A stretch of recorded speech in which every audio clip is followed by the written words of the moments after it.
There's also some to learn from this, and this is a much longer clip, but we'll take some of it. I think this is worth looking at. This is a question from a Muslim woman who is... It's Asma Khalid from NPR. There was an article about her covering the campaign as a Muslim reporter, which is kind of interesting. But she asked a question that's not included in this clip. Okay, so this is in response to a question that's not included in this clip, but basically around the fact that Donald Trump ran a aggressively bigoted anti-Muslim platform. And now, of course, many Muslims feel threatened for obvious reasons.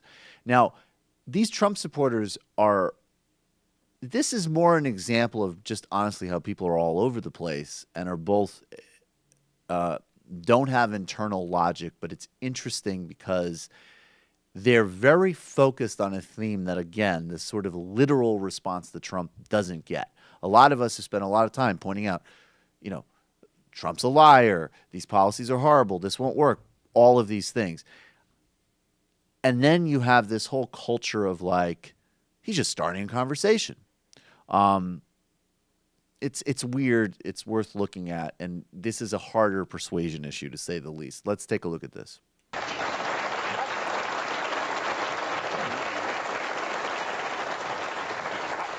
To respond to that. You're shaking your head, Matt. What do you make of that? Well, let's ask everybody up here. I mean, what Reema is saying, let me just throw it out. She is saying that Trump won a whole lot of votes based on bigotry, trying to turn one group of people against the other. What do you guys think? No. Okay, well, just tell us. He stirred a dialogue. There's not one person in this room, Democrat or Republican or Independent, that would allow anything to happen like that. Even our Congress, that would not be acceptable to anybody. Pause it. And he just that is beyond naive. But anyways, go ahead. Started the dialogue, and the dialogue has changed, and it's gotten better. None of that's ever going to happen. I was not even... He's proposing legislation, though. He's proposing a national registry. He's proposing removing DAPA and DACA. These are... In the first place, you can't promote that. That's anti-religion. It's against our Constitution. I agree. That's never going to pass. And even if it went to the Supreme Court, I don't care, it would be thrown out. He can propose all he wants. It's got to go through our Congress first. That's another buffer zone we have.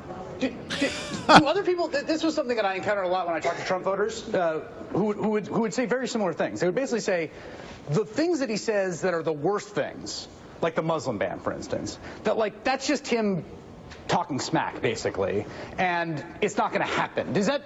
I'm curious what you three think of that. Is that how you thought of it, or do you think, I hope he does that, or? No, I hope he does not do that. Oh, I mean, I would never want to see anybody thrown out just because of their beliefs or I mean, that's awful. No. Gail? To some extent, I'm hoping it is, being one that works in a factory. And I have tried to finish my college degree to be in this factory to do the job I'm doing. But because there's so many illegals in there, I can't get the pay I should get. So you think illegal, undocumented immigrants are threatening your pay, and you hope he does deport a lot of them? Well, not including the fact, it's even been said on radio, that a lot of them that get stopped don't pay their tickets. They go to Mexico and hide. They get away with it. They don't pay their...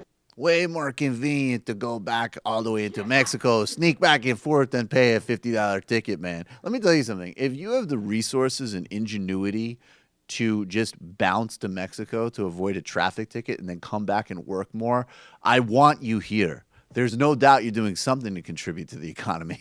That's a resourceful person. Go ahead. Taxes, they go to Mexico and hide and then come back. I've seen this. It's upsetting. Senator, you want to respond to that? Well, Richard, did you want to? I think that a lot of what he says is just unimplementable rhetoric, just to gain attention, and it would never be congressionally approved. Well, as somebody who was in the Congress, let me not, I'm not quite so sure that you're right. But I think that there's no question to my mind, and I find it interesting that what 3 out of 4 of you are saying is, yeah, he talked about that stuff, but it'll never happen. We don't believe that it will ever happen. why do you vote for somebody who, in a sense, then is lying? Okay, so there's a lot to unpack there. There's this fetishization that, again, you actually see it on some of these online channels that I mock. This notion of like just starting the conversation, which is a great tactic, honestly. Like, look, I would have a lot more Twitter followers if I just tweeted out reckless nonsense regularly. I mean, this is the most kind of basic P.T. Barnum principle of America. That's reflected in a couple of different ways on this panel, because some of these people seem to be genuinely saying like, oh, no, that would be terrible if that happened. I don't want that to happen, but he's just being a provocateur. And then you have one woman on the panel who's saying like, oh, no, I hope he means it. It's very important to be aware of that voice, because, again, if we're denying that a very profound and significant part of Donald Trump's support and Republican support generally is not built on xenophobia and bigotry, we are not being honest. Odd confusion of the faith in Congress as an institution and the courts with, at the same time, this notion of wanting to rip things up and disrupt them. And the last point I'll make before I open it up is that there's a lot of talk about bubbles.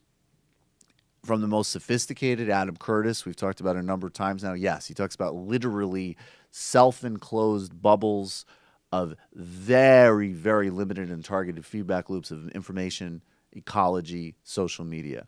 There's the trope of the coastal liberal, the educated elite. That's fine. But these people are in an immense bubble too. They're in a bubble where they have no idea what it means to be in a religious or ethnic minority. They have no idea what it means to deal with rhetoric that is targeted at them as a specific group.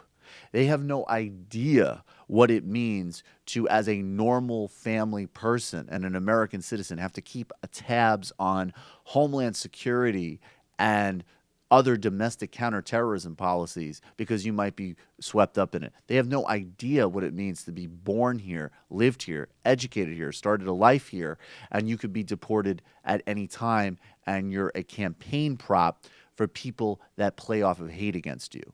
So that's fine. We're all in bubbles. We should all challenge our bubbles. But let's stop with this narrative that just because someone is in a middle America, that they're not in just as much of a bubble as anybody else.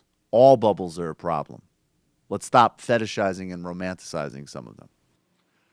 Hey, it's Sam Seder. Why don't you subscribe to this channel? You can do so right over here.